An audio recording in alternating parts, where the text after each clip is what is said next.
Good evening. The Madison County Board of Education regular session for September 14th, 2023 is in session. Mr. Jones, would you mind doing the invocation for us, please? Absolutely. Let us pray. Dear Lord, thank you for this opportunity to gather this evening on behalf of the students of Madison County. I ask that you allow us to make the correct decisions going forward on behalf of every student in Madison County. Please be with our military, our firefighters, and police officers throughout the country. In his name, amen. Amen. You ready, sir? Yes, sir. I recommend approval of the agenda dated September 14th, 2023. Motion. Second. A motion and second for the recommendation for approval of the agenda dated September 14th, 2023. Any discussion? All those in favor? Aye. Aye. I recommend approval of the minutes dated August 17th and August 29, 2023 as submitted. Motion. Second. A motion and second for the recommendation for approval of the minutes dated August 17th and 29th, 2023. Any discussion? All those in favor? Aye. Aye. All right. At this moment, we're going to open the floor up if there's any board members that have any district highlights, and Mr. Kubik as well. We'll start over on the far end. Mr. Bill, you got anything? Actually, I do. You know, it's a good first half of the first 9 weeks. I want to talk about some things that are going on in Endeavor. They've improved their pre-K playground by adding some additional equipment. They've started a process of teaching the pre-K students how to grow mums and other outdoor gardening activities. They have provided a cheer team for our students to go to Sparkman High School, support the football program there. They have an annual book drive that's ongoing at this time, and this week they are doing Spirit Week to support not only Endeavor but Sparkman Senators football team. Also quite active is Legacy's Elementary School. They had an open house on the 30th of July that went off flawlessly. They had a Student of the Month recognition on August the 31st, and they did Grandparents' Day on September the 14th. Monrovia Elementary School, they had an open house. They also did Grandparents' Day, and they had a large attendance on both of those. At the middle school, Monrovia Middle School has some of the highest ELA scores in our district. They are focusing on improving vertical planning and growth. Their Hawks Green Power racing team is geared up for the first race in October. The Monrovia Middle School soccer team, which is under the direction of Coach Gene Cox and Brad Holman, is embarking on its 31st year of existence, and they are historically not only state winners, but they also been national placers. And then they have Grandparents' Day coming up in October, and Veterans Day, of course, in November. Their football and volleyball team are both embarked upon a winning season. From the District 5 perspective, even though we've had minor hiccups here and there, this has been a good opening of our school year, and I want to congratulate and thank all the principals, all the assistant principals, parents, teachers, and all the administrative staff here at the central office for allowing that to occur. Thank you, Ms. Burke. Mr. Jones. Yes, sir, Mr. President. I want to take this moment and commend the Sparkman High School Principal Todd Dreifert, his administration team, the Sparkman High School staff members and students for their proactive approach, providing a safe and family-oriented environment at last week's football game. It was a fantastic family-like atmosphere that led to a big area win for our Senators. Mr. Byrd and I joined Alabama State Senators Tom Butler, Sam Gavan, State Representatives Andy Witt, Philip Rigsby, and Madison County District 4 Commissioner Phil Vandiver at last week's football game to commemorate the football team's new equipment travel trailer. I want to say thank you to all of our community partners for their continuous support of Sparkman Athletics. Moving to Madison Crossroads Elementary School, as I spoke about last month, they launched their Watchdog program on September 1st and has since had over 40 hours of volunteer support for the school during their car line, bus arrival, breakfast, lunch, and PE. Dads and granddads have read with classes, given out countless high fives, stickers, pencils, and plenty of big smiles all across the campus. The school hosted its first grandparents' ball this week with over 300 grandparents attending, an old-fashioned dance in the same gym that many of them had used during their school days. This event created a safe way for all grandparents to celebrate with their grandchildren. Altogether, more than 600 community members, young and old, were able to enjoy this annual event. Mr. President, unfortunately, there has been a crime discovered at Madison Crossroads. Okay. Important papers, a ruby ring, and even some cash is missing, and the suspects look a lot like the school's administration team. Students and their parents next week, next Tuesday, will convene and solve the crimes by solving math problems together. Only those who use their sharpest math skills will be able to find the clues and win those awesome prizes. So I look forward to hearing from Ms. Fisher about that. Probably one of the most important updates for our teachers at Madison Crossroads.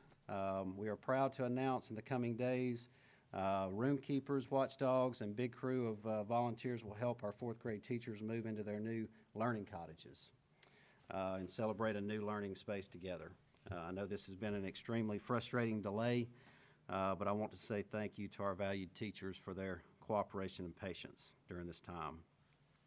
In closing, October 8th through the 14th is designated as Fire Prevention Week. This year's fire safety theme is Cooking Starts With You, so pay attention to fire prevention. Madison Crossroads and Harvest will be coordinating with their local volunteer fire departments to schedule a fire safety demonstration and fire truck tour next month. And that's all I have to report from District 4, Mr. President. All right. Thank you, Mr. Jones. Slide over here to the far right here, Mr. Brooks.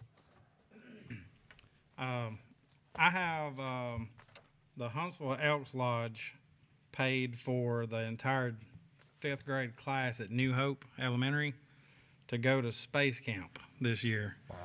And I believe the superintendent and the news went out there today. And do you have more to touch on that and how it happened? And I mean, that's a pretty big deal. Yes, so there is a member of the Elks Club who has passed. He had left some money to the Elks Club in a trust, and the trust was for school children to be able to be paid for, or to pay for school children to be able to go to space camp. That's what the trust money's for. And they selected New Hope Elementary School as the first school.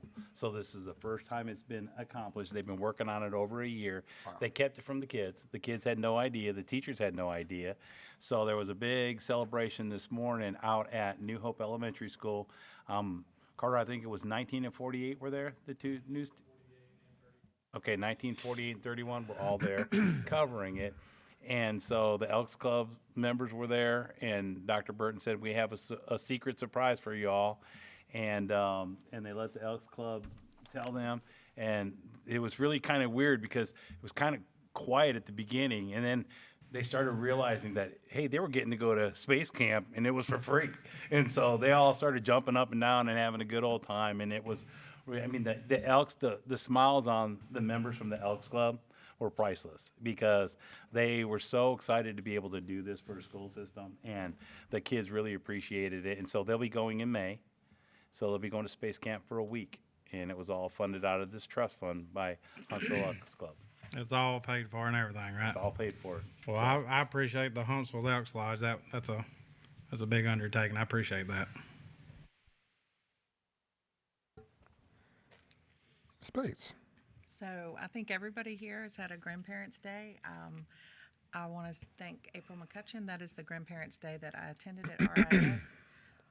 It was very well attended, but I think what she did best was the organization with which she brought grandparents in. Everybody was identified. Everybody was, I don't want to say marked because that sounds bad, but you knew that they were there as Grandparents' Day. And so anyone that was not there, I think she kept the whole situation very safe and organized. And I think it looked like everybody was having a very good time. I was a little miffed at how many of those people were my peer group.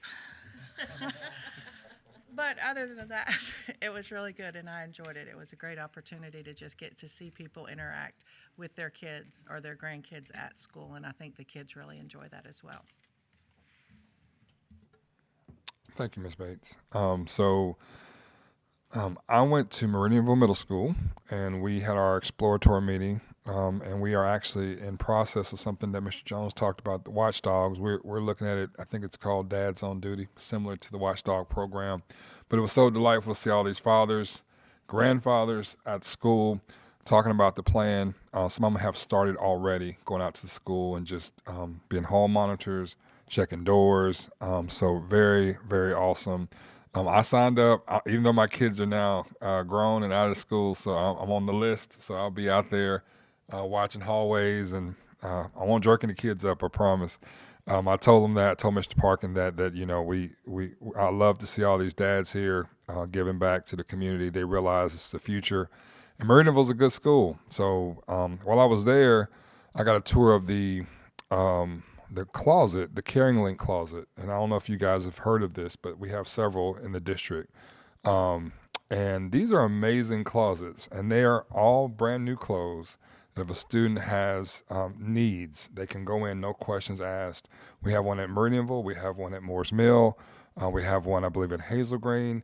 And these are just amazing resources for our community. And I met the husband of the wife who put this together. Wonderful people. He walked me through it, told me about how initially it was an investment of himself, a lot of resources and time. Him and his wife put this together, and a phenomenal opportunity for our kids. And I think that's expanding throughout our district. So if you guys hadn't had a chance to look at one of the Caring Link closets, we need to take a tour so you guys can see that. Just an amazing opportunity. And meet the folks who started that up. They've been outstanding folks. So, but that was my last week. So it was outstanding at Meridianville Middle School. All right, any more? All right, Mr. Cubic. Mr. Perkins? Mr. Perkins is here this evening to share with us an at-risk program that we're looking into, and I asked him to do a presentation on that. So, Mr. Perkins, I'll turn it over to you, sir. Hello. Hello, Ms. Perkins. Hello. There are a couple of people, and I'm not going to say where they were from or where they're sitting, kind of made sure that, hey, don't you get up there and preach it.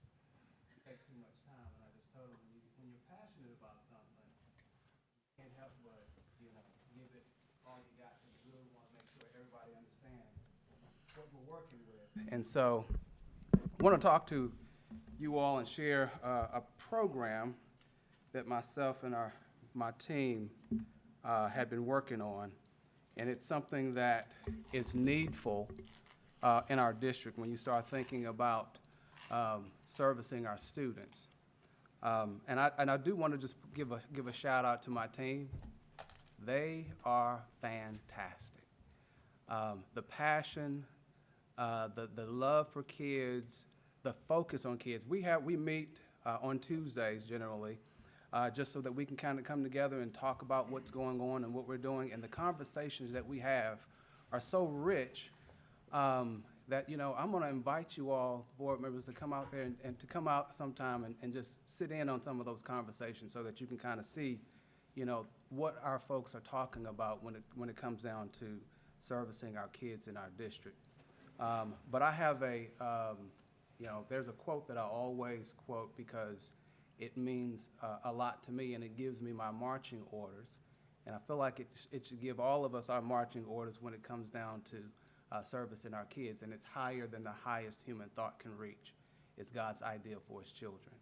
And so that is so all-encompassing in that it's not just for some kids, it is all kids. We all have a responsibility because the thought that God has for children is higher than the highest human thought. That means he makes us his hands to accomplish the purposes and the task and the work of giving kids the absolute best that they can actually have, and doing it at a level that our kids can reach the height and the pinnacle of what they can achieve and accomplish.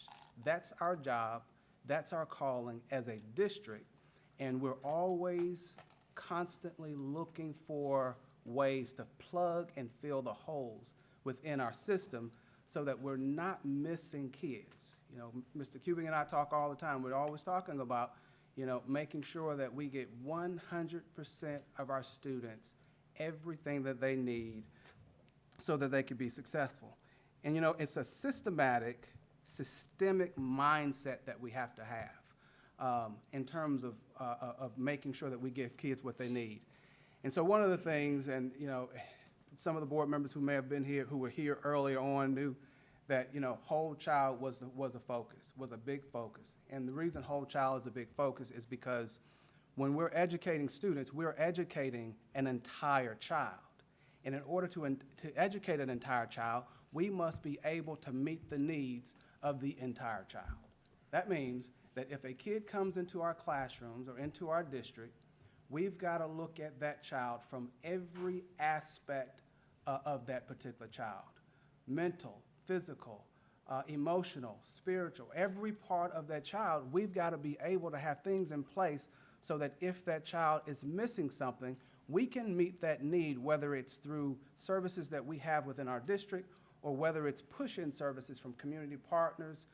We've got to be able to have in place those things that are necessary for them to achieve that higher than the highest human thought can reach, because they have the capacity to do it. And I think about Michelangelo, his quote that says, "Every stone has an angel inside of it, and it's the duty of the carpenter or the sculptor to set it free." And that's the job of what we actually do.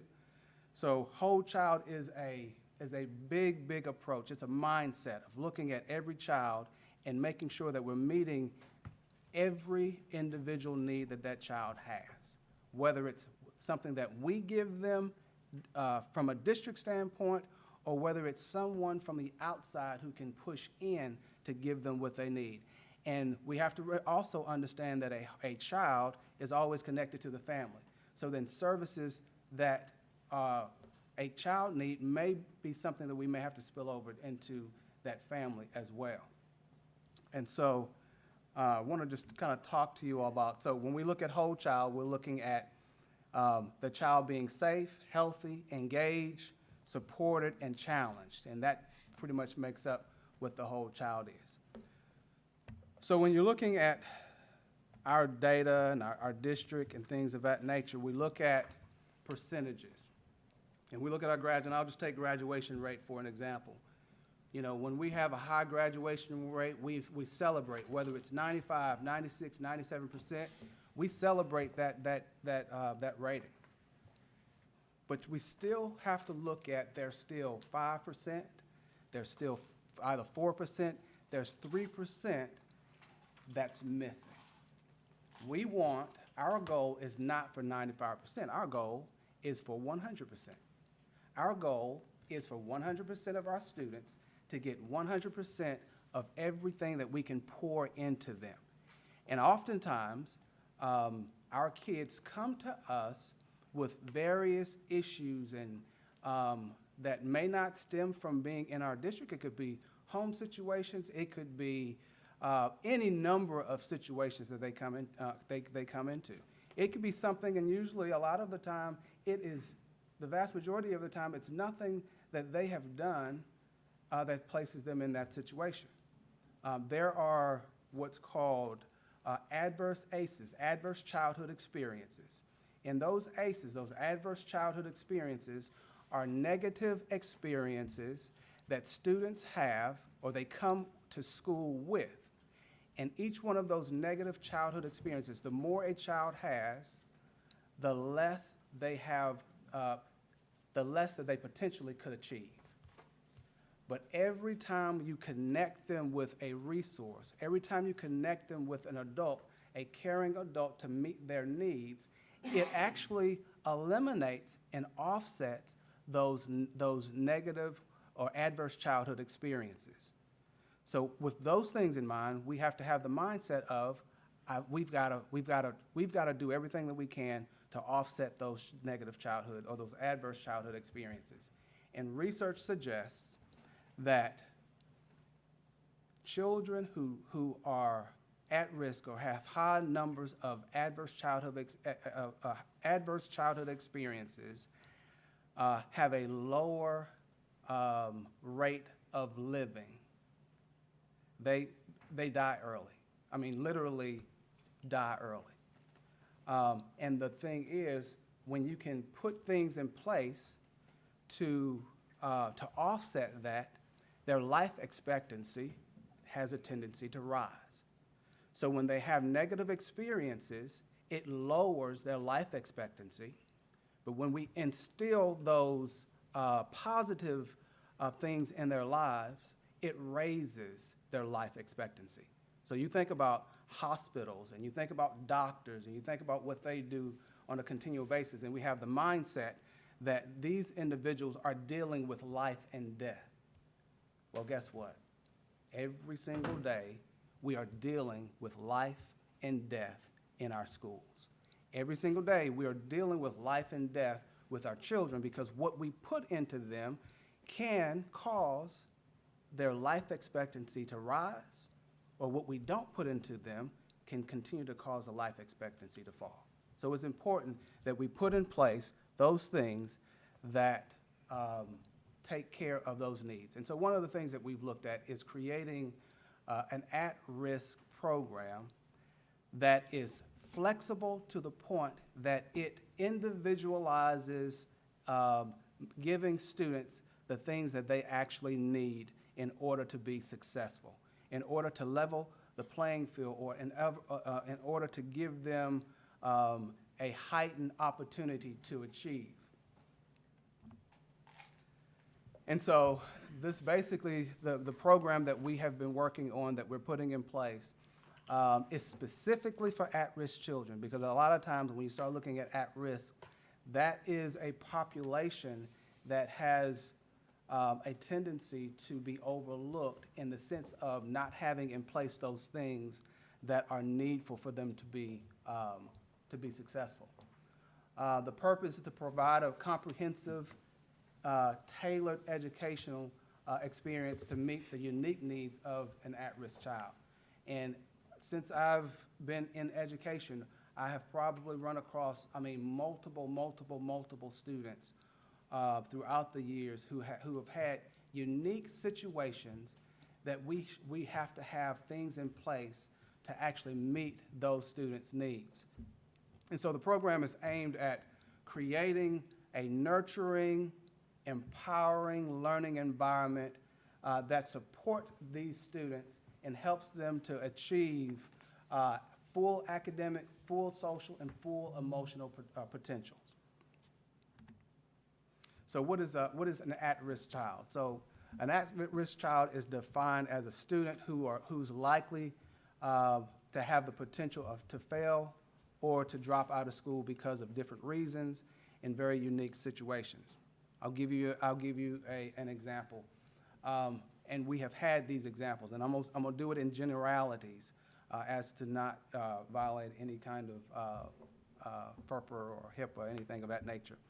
But hypothetically speaking, let's just say that a student who's in our schools, who has a unique family situation where that student and maybe that mother has to leave the home, and they have to go into alternative housing and things of that nature. Well, that student has every right to continue to receive high-quality, standard education as any student who actually is in that classroom. The challenge is having a unique system to make sure that that need is able to be met. And so what we've done is we've put into place some practices and some procedures and some opportunities to make sure that we're able to meet those specific student needs. Our district have always worked to do this, but this is a systematic processes that's put in place that allows us the flexibility of being creative and flexible to actually achieve the purpose of meeting that child's needs. So this is just some at-risk data, and I think what I'll do is I'm gonna let Ms. Witt come and just talk about the data briefly, just a little bit about the data. So, Power School has introduced a new widget as part of their SIS program. When you log in, immediately on the side, a widget comes up and it shows your at-risk student population, and it codes them, red being very, very high risk, yellow being moderate, and, moderate, and then the green being some, okay? So this was pulled yesterday. This was our at-risk yesterday. So when you click on that, it gives you actual numbers. So it starts out with a column chart with the different colors, but then when you click on it, it actually gives you numbers. So administrators have this, administrators, counselors, have this at their fingertips every day. Right when they log into Power School, it shows them, which this is just one of them, it shows them their discipline data, it shows them their attendance data, and it just puts it in a graph for them.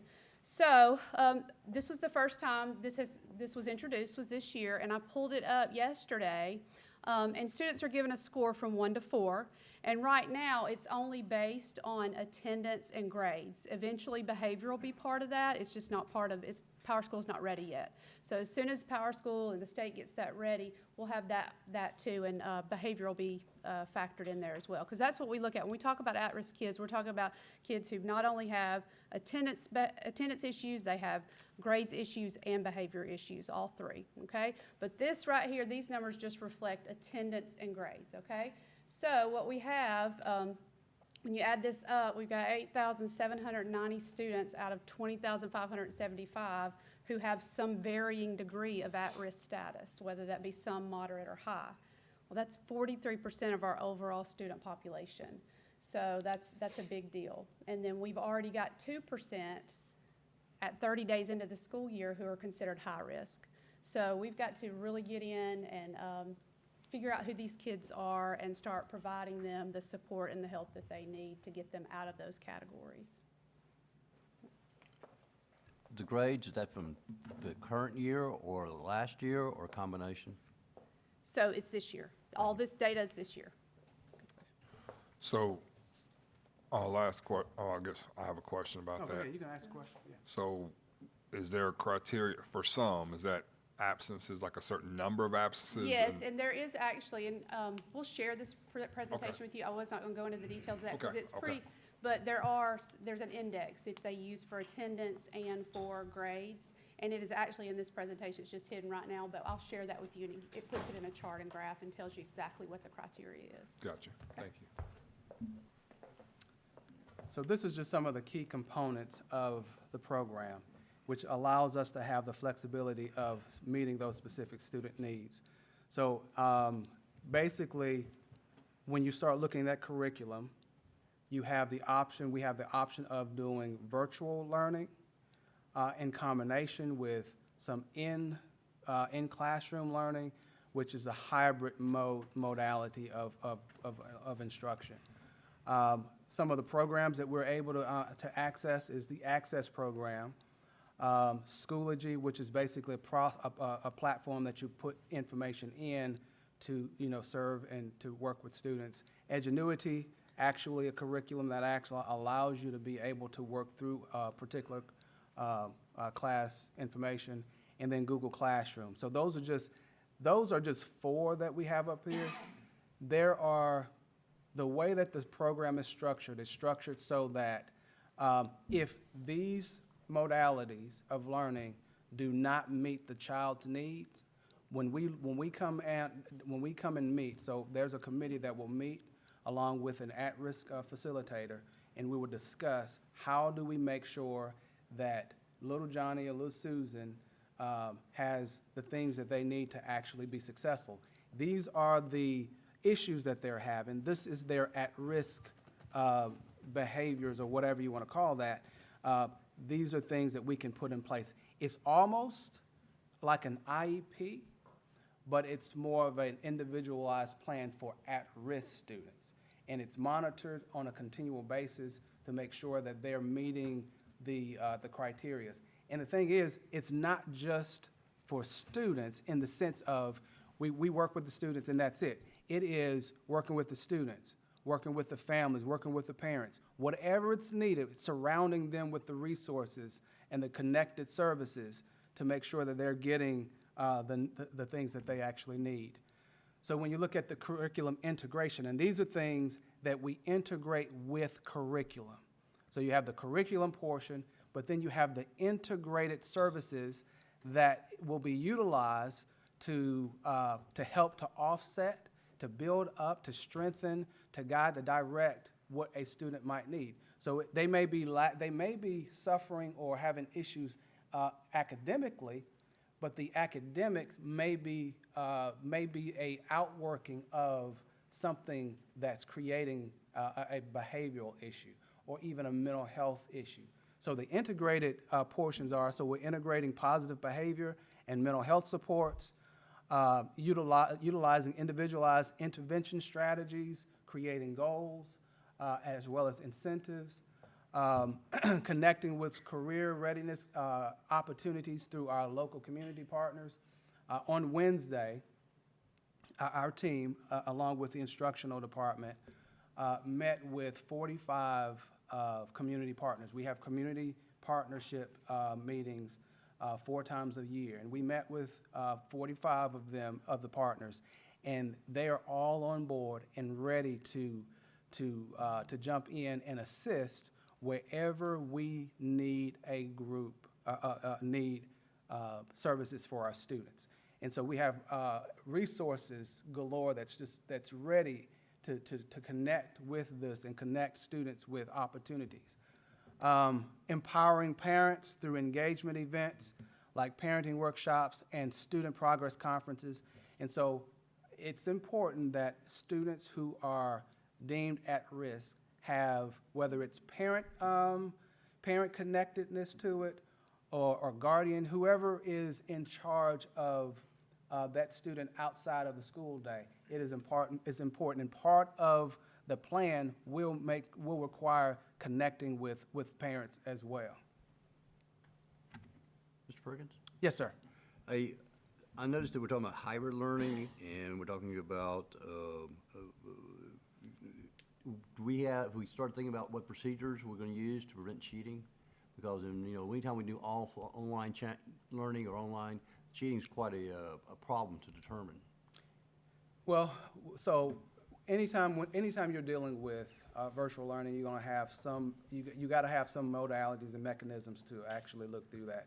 And it just depends on what program that you're working with. Some of the kids will have portions of their virtual learning, but then they'll have to report in to a solid place to meet with someone. So, yeah, we will work through all of those issues, especially when it comes to an individual child, because it's so individualized. Some continuous improvement strategies. Basically, it's not one of those things where you create a plan for a child and then say, this is the plan, you have to work it.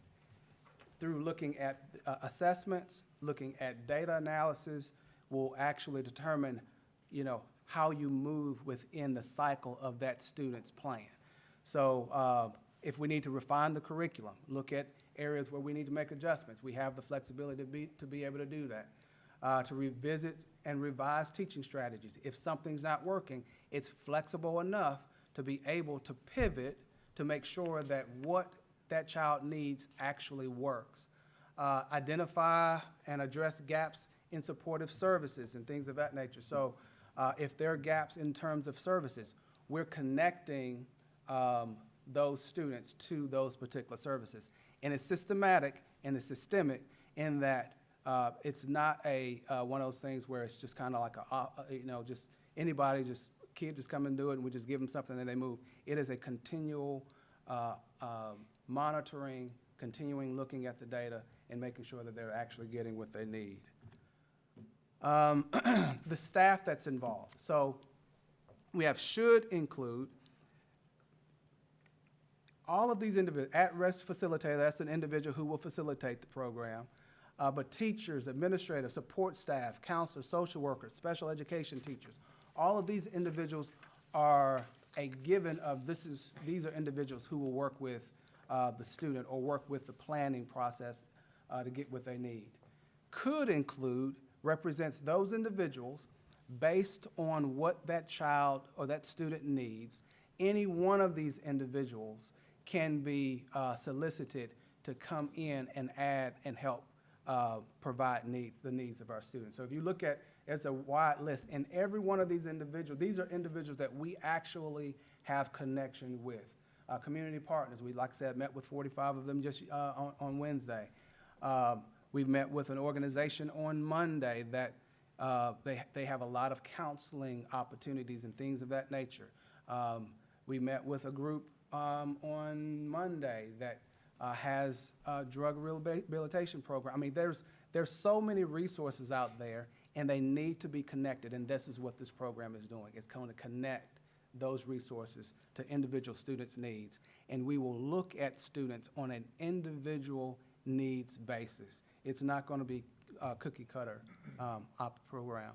So funding sources, and you know, money is always involved in it, but through grants, community partnerships, because sometimes it's not about the dollar, it's about the resource of the individuals who can connect and do connective services.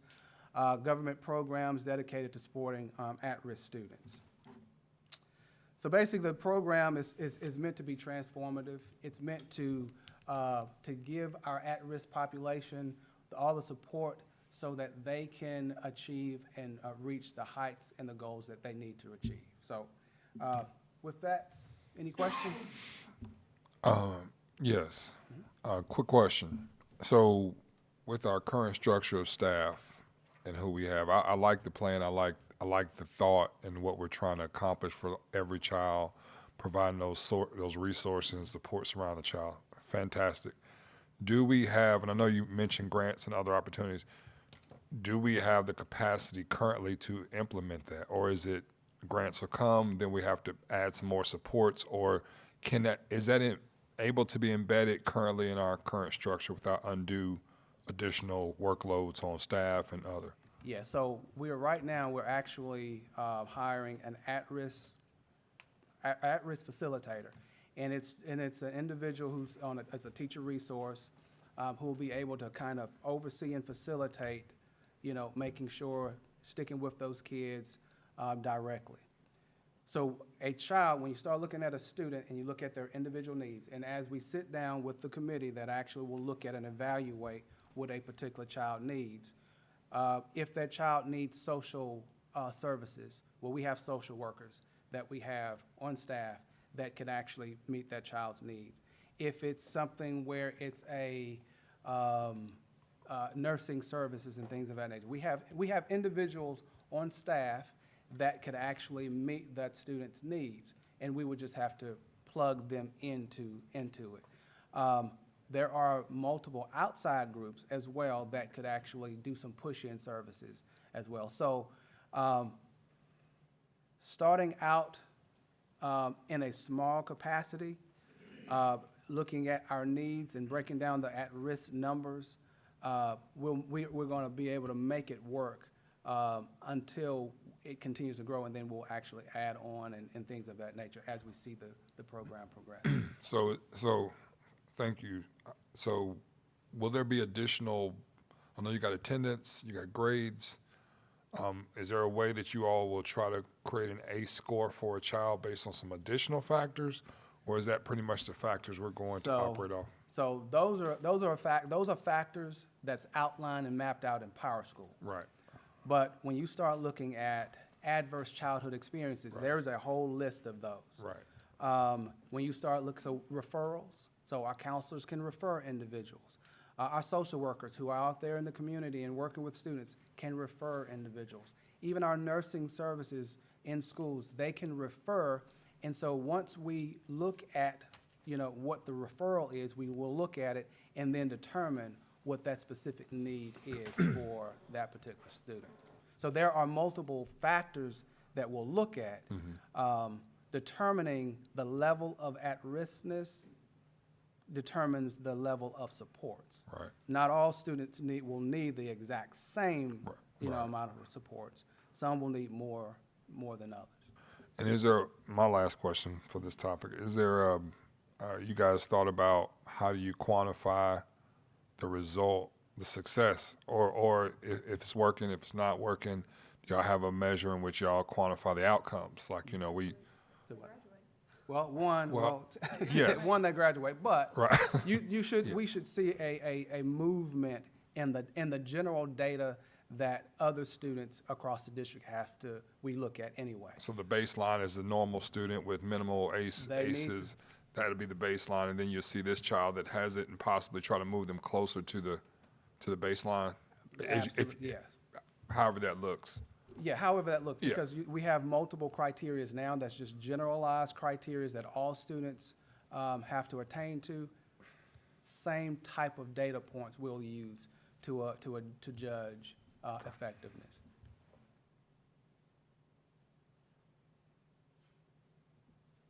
Okay. Any questions for Mr. Perkins? All righty. Thanks, Mr. Perkins. You're welcome. Ms. O'Bannon.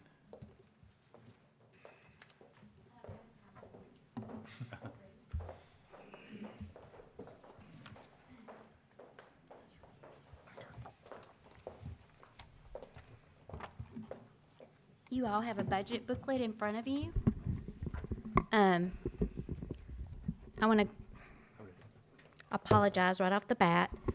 I didn't realize our print shop was having difficulties until today when these were delivered, so we're going to work through that.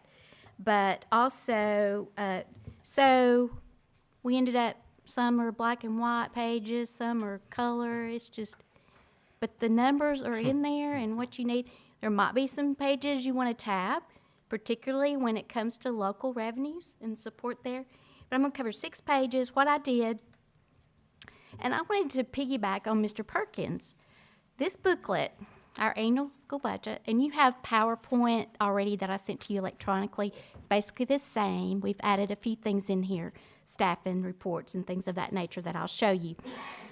But this helps us meet the needs of the entire child that he's been talking about. So I just wrote down while he was talking, I appreciate everyone's support, taking great care in preparing this with the resources we have available so that you do see those academic achievement, no matter where a child is in their life, in their academics, and emotionally, physically. So that's what this is all about. And sometimes I forget to say that when I'm working through a budget hearing.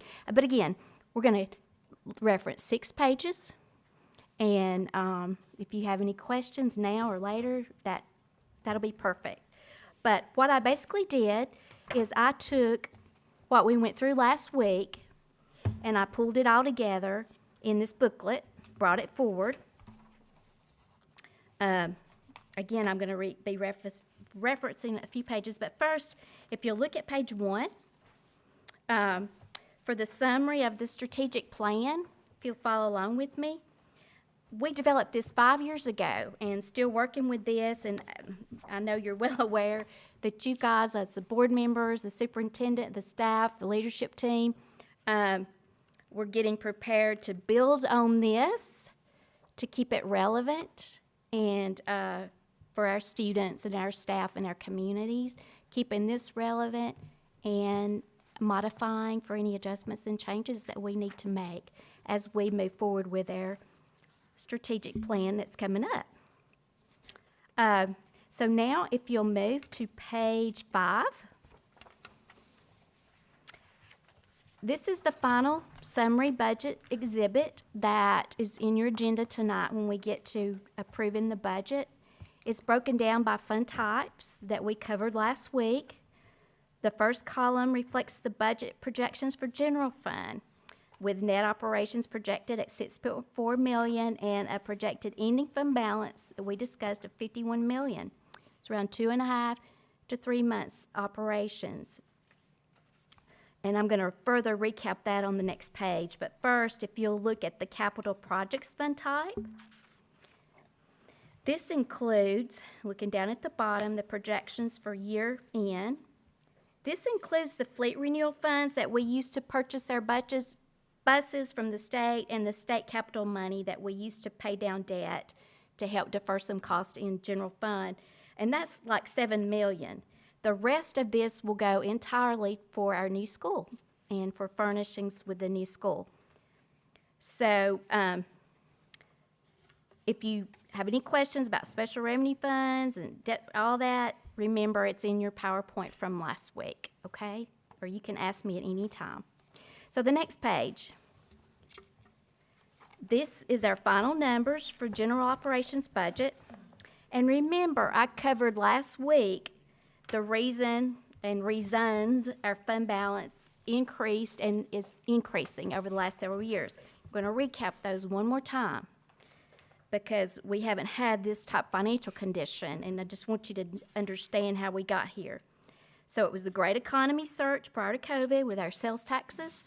Our property taxes are increasing more now, percentages. Our sales taxes have leveled off, but they had increased so much, we've got a new benchmark, which is good news for us in this North Alabama area. That also resulted in a state surplus with the Education Trust Fund that was shared with local school districts all across the state. And remember, I mentioned the Education Advancement Technology Funds, we refer to as A&T, shared that with us. The state has the last 5 years, at least $5 million a year. And then the student growth funds that we talked about that we've received over the last 2 years, and we're going to touch on that in just a minute. But the millions of dollars we received also in COVID emergency relief funds took care of our instructional needs for the most part, and that freed up some local funds when we're looking at instruction and student academics. But I failed to mention this last week. Our interest rates and our interest income, and I'm going to give our bank a plug because I can. It's Pinnacle Bank, and we transferred to them a couple years ago. The board's approved it, but our interest rate went like from a 0.1 to we're at 3.35. Now that's our regular checking, and that's pretty darn good with the monies that we have in there from general fund. So that's helped. Our interest has increased over 200%. And with the money that we've transferred over for the McKee Road project, I've been able to invest that through T-bills with Pinnacle Bank. And our T-bills are earning 5.4%. So I'm excited about that. As those mature, we have $27 million in T-bills in our capital projects fund type. And we're going to use that to help furnish that new school, including the infrastructure that they'll need, all the IT and everything. So it's very exciting that we've worked together with this great partner to do this. And I forgot to mention that last week. I don't know how I could forget that. If you will, that's it in a nutshell. Oh, I did want to say, if you'll look at this page, the percentages beside each expenditure function, you know, you see 65% for instruction and instructional support and only 2.5% for administrative cost. That's at all levels, including the central office. That shows you where we keep our resources in the local schools, in the classroom. And I brag on this every year because the state average for admin cost is around 5%. We're under that, even in a system as large as we are. So we're real proud of that. And remember, without the capital projects that we're now funding some through our local funds because we have them to do that, which is a great thing. Typically, without those in general operations, our personnel costs represent 82 to 83% over the last several years. It's down to 74% now because of those capital expenditures that are in there.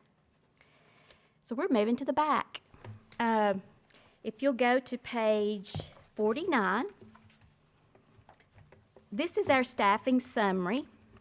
Well, that's the cover page.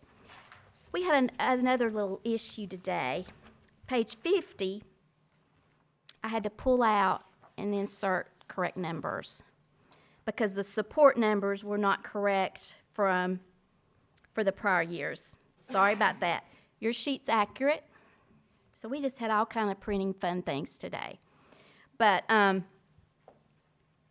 in October, you see for 23-24, In October, we will know our ADM, or our student enrollment, after all the dust has settled, for this current school year.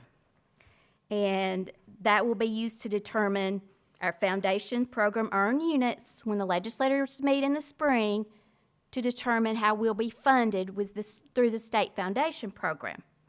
But you see, any increase over last year's ADM of 19,676, any increase over that, we will receive extra dollars in student growth units. And just from their PowerPoint through PowerSchool, I saw that we're up quite a bit. That won't be official until the 20-day after Labor Day mark. So we'll receive, it's around 6,800 per student. All other school systems that are growing will receive the same thing per student. And that helps us to hire more teachers and to cover class sizes when you look at the teacher-student ratio. So the 6,800 is typically, remember the 10 mil match, it makes everybody equitable with their state cost per student. So it's averaging around $6,800, and that's what we'll receive per student for the difference in the growth from the 19,676 to whatever it is when it's all measured and captured this year. Then notice the number of employees for both certified and support. We're up to 2,597 total number of employees. We have in support and certified, we have ESSER employees of about 70. So this will fluctuate next year. We'll have some growth from foundation units and student growth units, and then we'll come down some because we won't have these supplemental instructional coaches and aides and things of that nature. And we may, depending on what we can pull in, like our social workers shouldn't change or anything like that. But right now, that's how many we have. And your next page, you see our number 2,597 total number of employees. Your first staffing sheet, these are required by the State Department of Education. See the total at the bottom, total employees, it ties to that. And this is all summarized with central facilities in each individual school. And that's how we come to that. And we tie that to the personnel department through Ms. Brunsman to make sure we're on the same page in the business office with the personnel office. Our funding challenges moving forward. These are not new, but I mentioned this last time. This is just to wrap up. Growth, and keeping up with facilities, including that IT infrastructure, our SPED population and the student count there with a level of needs that we've really never, ever seen before. And then our summer school costs this summer is covered by ESSER next summer. Was around $2.5 million. So that's just something to look at and how we're going to prioritize to pull that in. But the main challenges, as you well know, is our growth in our student population, whether it's general ed, special ed, and our EL population as well. Any questions? No questions. All right, thank you. Thank you, Ms. O'Bannon. Thank you. Let's see. So before we go down the administrative items, I'm just going to add something to the agenda real quick. I see we got some Boy Scouts in the room. What troop are you? 263? 223. Well, I want to welcome you all to the board meeting, and I was good to see you all here. Any other board members that were Boy Scouts? Were you a Boy Scout? Any other? Yeah. Okay. I'm sorry, Miss Bates. Were any Girl Scouts in the? Any Brownie Scouts? Okay. All right. So I was also a Boy Scout way back when, Troop 303. When I was my dad was stationed in Germany, so spent some time as a Boy Scout. Went to Switzerland, did a lot of good things. I saw a bear for the first time. all that was in Boy Scouts. I learned how to make a fire, all that good stuff. So glad to see you guys here. Thank you for representing our community. We appreciate you being here. Yeah. You ready? Ready? I recommend approval of the MCSS budget for the 2024 fiscal year as submitted. Second. Have a motion and a second for the recommendation for approval of the MCSS budget for the 2024 fiscal year. Any discussion? All those in favor? Aye. Aye. I recommend approval of the MCSS 2024 to 2028 capital plan as submitted. Motion. Second. I have a motion and a second for the recommendation for approval of the MCSS 2024 to 2028 capital plan as submitted. Any discussion? All those in favor? Aye. Aye. I recommend approval of the July financial statements and payment of bills as submitted. Motion. Second. A motion and a second for the recommendation for approval of the July financial statements and payment of bills as submitted. Any discussion? All those in favor? Aye. Aye. I recommend approval of the contracts for services as submitted. Motion. Second. A motion and a second for the recommendation for approval of the contracts for services as submitted. Any discussion? All those in favor? Aye. Aye. I recommend that the classified employee be suspended for 4 days without pay for the reasons stated in the agreement letter. Motion. Second. I have a motion and a second for the recommendation that a classified employee be suspended for 4 days without pay for the reasons stated in the agreement letter. All those in favor? Aye. Aye. I recommend approval of the personnel items as submitted. Motion. Second. A motion and a second for the recommendation for approval of the personnel items as submitted. Any discussion? All those in favor? Aye. Aye. I recommend approval of supplemental contracts and discontinued contracts as submitted. Motion. Second. A motion and a second for the recommendation for approval of supplemental contracts and discontinuance of contracts as submitted. Any discussion? All those in favor? Aye. Aye. All right. At this point, our administrative items and all the items in our regular session are concluded. We need to go into executive session for a safety update as well as a student matter. I need a motion to go into executive session. We have a brief recess. Yes, we'll have a recess. Yes. Second. All those in favor? Aye. Aye. All right, we're in recess for 10 minutes. Want to get a picture with the Boy Scouts? Want to get a picture with them? Yeah. Scouts, y'all, can we get a picture with you all?